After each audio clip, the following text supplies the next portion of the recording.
Now that we've talked about why the LSAT matters, let's talk about the test itself. The LSAT is currently a 4-section multiple choice test.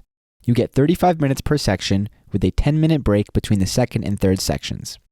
It's administered completely remotely, which means that you take it from your own laptop at home instead of having to go to a testing center. Your score in the LSAT could range from 120, which is the lowest possible score, to 180, which is the highest possible score. You can take the test multiple times, although there are restrictions on how many times you can take it in a given time period. You can find the most current information on these restrictions on the lsac.org website. As I mentioned in the previous lesson, the LSAT is a law school admissions test. This means that the LSAT is designed to test the skills that the Law School Admissions Council, or LSAC, has decided are the most crucial to being a good law student and a good lawyer. Broadly put, those skills are logical reasoning, reading comprehension, and analytical reasoning. Not coincidentally, those are the names of the 3 sections of the LSAT. Let's discuss each. Logical reasoning is all about arguments. Many consider it to be the heart of the LSAT, since it tests the broadest range of skills of all the 3 sections, many of which are also applicable to the other sections. Each LR section has either 25 or 26 questions.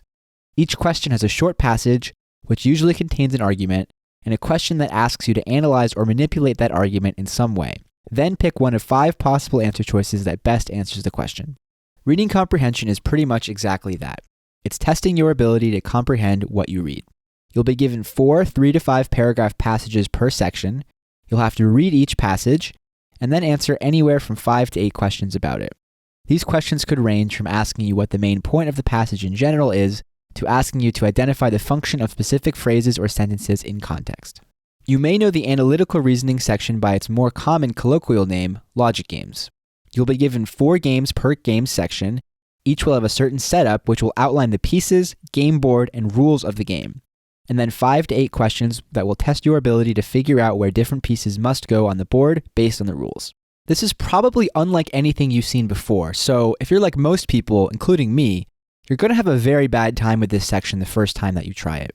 When I first started studying, I only got 5 out of 23 questions correct. But by the time I finished, I was getting perfect scores on every section. Fear not. Logic games is incredibly learnable. Most people, like me, find it the hardest at first, but the easiest once you learn the ins and outs.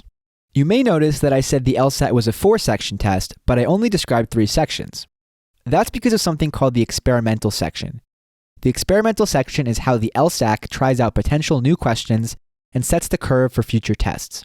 It could be any one of the 3 kinds of sections, LR, RC, or LG. Since it's experimental, it's ungraded, so your performance on the experimental section does not affect your LSAT score. However, you have no way of knowing which of the 4 sections on your exam was the experimental one.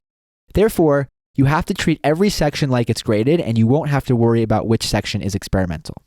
You'll also have an additional writing section, but this isn't as important in the grand scheme of things.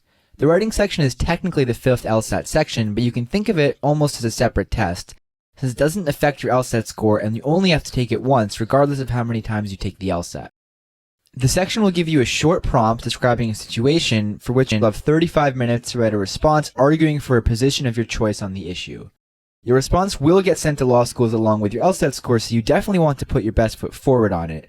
But to be frank, you don't need to prepare for the writing section nearly as thoroughly as you do for the graded multiple choice LSAT sections. Unless you're taking the LSAT within the next month, I wouldn't even worry about it at all.